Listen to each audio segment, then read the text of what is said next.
నమస్తే. ఇది కథ కాదు జీవితం కార్యక్రమానికి స్వాగతం.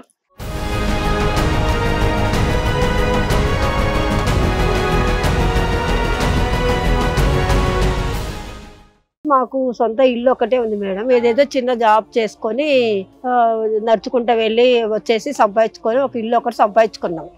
ఆ ఇల్లుని ఎలాగైనా సరే అమ్మేయాలి. ఆమెమో ఒక అబ్బాయిని ప్రేమించింది, బాగా డబ్బున్నోడు. ఆ అబ్బాయికి ఏదో నేను 1 లక్ష పెట్టి సెల్ ఫోన్ కొనియాలి, ఇలా గిఫ్ట్ ఇవ్వాలని ఆమె అంటది. మీరు ఎప్పుడెప్పుడు చచ్చిపోతారా, మీరు ఈ ఇల్లు ఎప్పుడు మేము తీసుకోవాలా?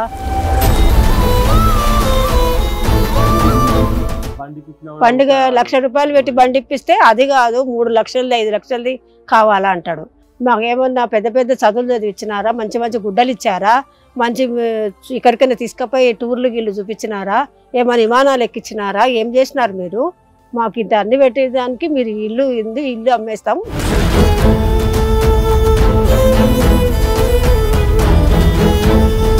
అమ్మ, మీరు చెప్తున్నా మీ అమ్మాయికి 17 ఏళ్ళు, ఆ అమ్మాయి పెళ్లి చేసుకోవడానికి పనికిరాదు, లవ్ చేసిన.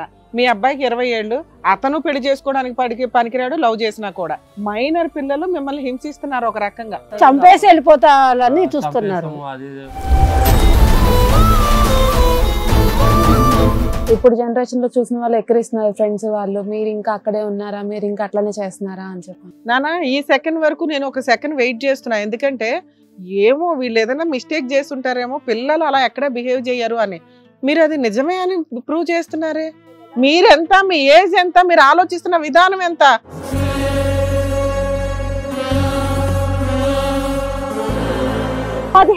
అమ్మాయి నీకు 17 ఏళ్ళకి నువ్వు ఇంత మాట్లాడుతున్నావా?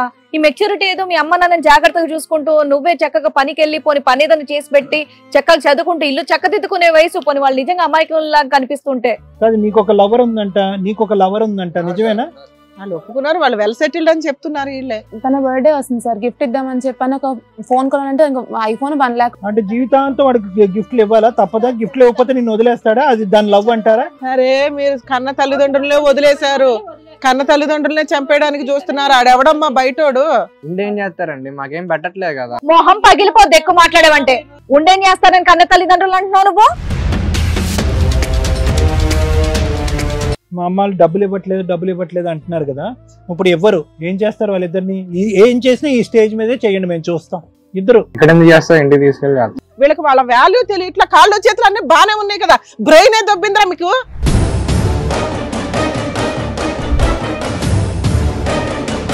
పేదోళ్ళు బతకూడదా సమాజంలో? బతుకుతారు ఇంటి పక్కన. ఎక్కడ అడ్జస్ట్ అయ్యారు మీరు? బీటెక్ చదివించడానికి లక్షలు అవుతుందని నువ్వు ఎవరినో ట్రాప్ చేసావు. వాడు ఆ ట్రాప్ లో ఉండడం కోసం మీకు ఇక్కడ తల్లిదండ్రులను చంపేసి ఆస్తి మీకు కావాలి. దాన్ని ఎవరినో లవ్ చేస్తాడు, దాన్ని మెయింటైన్ చేయడం కూడా ఈయన ఇంకో పని చేస్తాడట. ఇప్పుడు మాత్రం ఉన్న ఆస్తి ఇచ్చేయాలట. మీరు కరెక్ట్ కూతురు కొడుకు. మీలాంటి పిల్లల్ని కనడం వాళ్ళు చేసిన పెద్ద మిస్టేక్. పోతే బాగుంది, మాకు ఆస్తి ఇచ్చిపోమని కొట్టానంట. మళ్ళీ తల్లిదండ్రులకి ఎంతమంది ఏడుస్తున్నారు తెలుసా?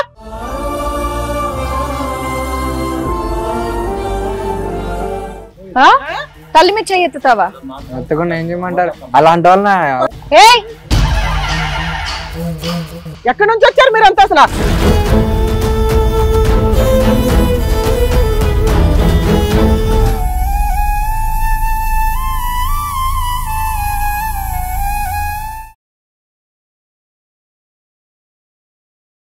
ఇది కథ కాదు జీవితం ప్రోగ్రామ్ అందరికంటే ఒక రోజు ముందుగా మీరు చూడాలి అనుకుంటే వెంటనే డౌన్లోడ్ చేయండి హిట్ టీవీ యాప్. ఇందులో మీరు నచ్చే మెచ్చే కంటెంట్ సిద్ధంగా ఉంది. మరి ఇంకెందుకు ఆలస్యం, వెంటనే డౌన్లోడ్ చేసుకోండి హిట్ టీవీ యాప్.